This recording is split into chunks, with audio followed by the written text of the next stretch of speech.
आज संपूर्ण किचनमधले डब्बे स्टीलचे किंवा ॲल्युमिनियमचे सगळे साफसफाई मी आज काढलेली होती. तर त्यासाठी परदीवरती अगोदर अशा पद्धतीने पेपर जो आहे ना तो टाकून घेत असते, जेणेकरून वरचा जो माड आहे ना तो खराब होत नाही. तर अगोदर सगळे डबे खाली उतरवून घेतले. त्यानंतर तिथे झाडू वगैरे मारून घेतला आणि पाण्यामध्ये थोडंसं आपलं कपड्यांचं जे रिनचं लिक्विड असतं ना ते घातलेलं आहे आणि छान मस्त कापडाने संपूर्ण माडा जो आहे ना तो पुसून घेतलेला होता, जेणेकरून डब्बे वगैरे घासून होईपर्यंत सुकून जाईल.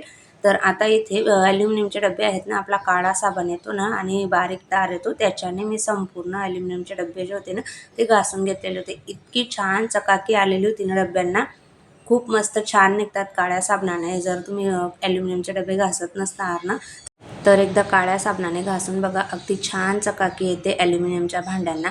तर इथं मस्त छान संपूर्ण डब्बे माझे इथं क्लीन करून झालेले होते. त्यानंतर मी लगेचच कॉटनच्या कपड्याने किंवा रुमालाने पुसून घेतले.